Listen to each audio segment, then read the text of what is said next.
भारत यात्रा पर पहुंच हुए ऑस्ट्रेलिया के प्रधानमंत्री एंथनी अल्बनीज की थोड़ी देर में प्रधानमंत्री नरेंद्र मोदी के साथ अहम बैठक होगी। दिल्ली के हैदराबाद हाउस में होने वाली बैठक में दोनों नेता द्विपक्षीय, क्षेत्रीय और वैश्विक महत्व के मुद्दों पर चर्चा करेंगे और फिर संयुक्त बयान जारी करेंगे। इस बैठक के दौरान भारत और ऑस्ट्रेलिया के बीच कई बड़े समझौतों पर दस्तखत होने की संभावना है। अल्बनीज की भारत यात्रा का आज दूसरा दिन है।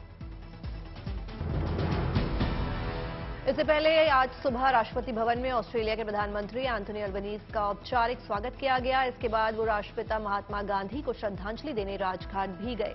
एंथनी अल्बनीज आज शाम 4:20 पर राष्ट्रपति द्रौपदी मुर्मू से मुलाकात भी करेंगे।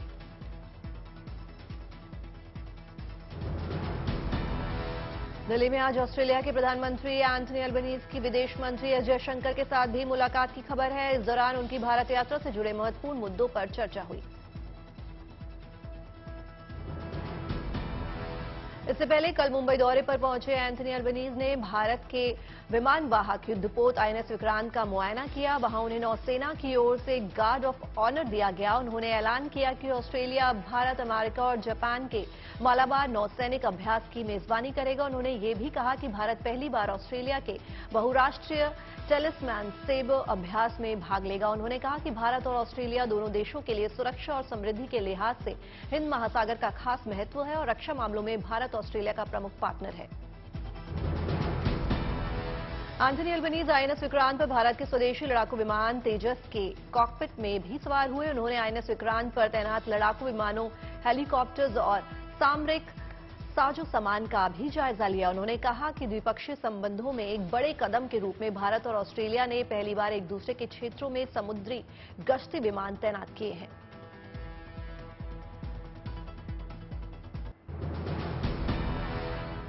प्रधानमंत्री नरेंद्र मोदी आज देश को आपदा जोखिम घटाने के संबंध में सुझाव और मंत्र देने वाले हैं। पीएम आज national platform for disaster risk reduction के तीसरे सत्र का उद्घाटन करेंगे। इस बार इस सम्मेलन का विषय है जलवायु संकट से निपटने की स्थानीय क्षमता। इस मौके पर पीएम ओडिशा आपदा प्रबंधन प्राधिकरण और मिजोरम के लोंगलेई फायर स्टेशन को सुभाष चंद्र बोस आपदा प्रबंधन पुरस्कार भी देंगे। पोस्ट बजट वेबिनारों के सिलसिले को आगे बढ़ाते हुए पीएम मोदी ने आज महिलाओं के आर्थिक सशक्तिकरण पर चर्चा की। उन्होंने कहा कि बीते 9 वर्षों में देश विमेन लेड डेवलपमेंट के विजन को लेकर आगे बढ़ा है। आज भारत में ऐसे अनेक क्षेत्र हैं जिनमें महिला शक्ति की सामर्थ्य नजर आती है। उन्होंने कहा कि महिलाओं का सम्मान बढ़ाकर, समानता का भाव बढ़ाकर ही भारत तेजी से आगे बढ़ सकता है। केंद्रीय गृह मंत्री अमित शाह आज गुजरात को बड़ी सौगात देने वाले हैं। वे अहमदाबाद नगर निगम और अहमदाबाद शहरी विकास प्राधिकरण की कई योजनाओं का शुभारंभ करने वाले हैं। अमित शाह इस कार्यक्रम में वीडियो कॉन्फ्रेंसिंग के जरिए शामिल होंगे।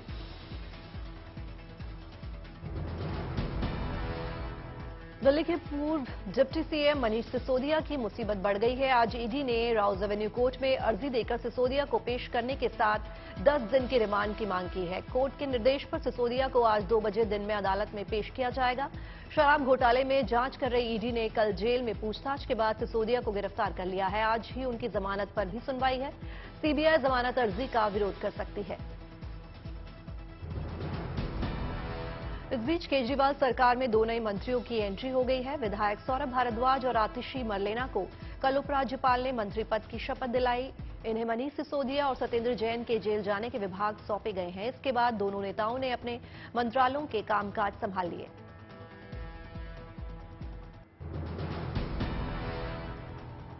उधर तेलंगाना के मुख्यमंत्री के चंद्रशेखर राव की बेटी के कविता दिल्ली शराब घोटाले की जांच के सिलसिले में कल ईडी के सामने पेश होंगी। ईडी शराब घोटाले में 100 करोड़ की रिश्वत की कड़ियां जोड़ने में जुटी है। ईडी चाहती है कि इस मामले में आरोपी हैदराबाद के कारोबारी रामचंद्र पिल्लई और के कविता का आमना सामना कराए। के कविता का कहना है कि उन्होंने ईडी से थोड़ा वक्त मांगा था, लेकिन ईडी न जाने क्यों जल्दबाजी में है। बीआरएस नेता के कविता आज दिल्ली में महिला आरक्षण बिल को लेकर जंतर मंतर पर धरना दे रही हैं। कांग्रेस के अलावा सभी 17 विपक्षी दलों के प्रतिनिधि इस धरने में शामिल हो रहे हैं। इसमें national conference, PDP, Akali Dal, TMC, JDU, RJD, SP, CPI, CPM, NCP, Shiv Sena, Uddhav, JMM, AAP और कुछ निर्दलीय सांसदों के साथ साथ 29 राज्यों से महिलाओं के संगठन शामिल होंगे। लोकसभा की विशेषाधिकार समिति आज राहुल गांधी के खिलाफ कार्रवाई की बीजेपी की मांग पर सुनवाई करेगी। बीजेपी ने राहुल गांधी के खिलाफ विशेषाधिकार हनन प्रस्ताव की मांग की है। पार्टी ने उन पर गुमराह करने वाला आपत्तिजनक असंसदीय बयान देने का आरोप लगाया है। इस मामले में बीजेपी सांसद निशिकांत दुबे आज समिति के सामने पेश होंगे। कांग्रेस नेता राहुल गांधी के लंदन में दिए गए बयानों पर देश का राजनीतिक माहौल गर्मा गया है। राहुल के संसद में विपक्षी सदस्यों के माइक बंद करने के आरोपों पर राज्यसभा के सभापति जगदीप धनखड़ ने नाराजगी जताई है। उन्होंने कहा कि दुनिया हमारी ऐतिहासिक उपलब्धियों और फंक्शनल जीवंत लोकतंत्र की सराहना कर रही है, लेकिन हम में से कुछ, जिनमें सांसद भी शामिल है, ये बिना सोचे समझे हमारे लोकतांत्रिक मूल्यों का अपमान करने में लगे हैं। बीजेपी अध्यक्ष जेपी नड्डा ने कल कर्नाटक में राहुल गांधी और कांग्रेस पर निशाना साधा। नड्डा ने कहा कि भारत में इनको कोई नहीं सुन रहा, तो आजकल इंग्लैंड में भाषण दे रहे हैं। ये लोग मोदी जी का विरोध करते करते देश का विरोध करने लगे हैं। नड्डा ने कहा कि इनकी यात्रा भारत जोड़ो नहीं बल्कि भारत तोड़ो यात्रा थी। नड्डा आज तमिलनाडु में पार्टी दफ्तर का उद्घाटन करेंगे।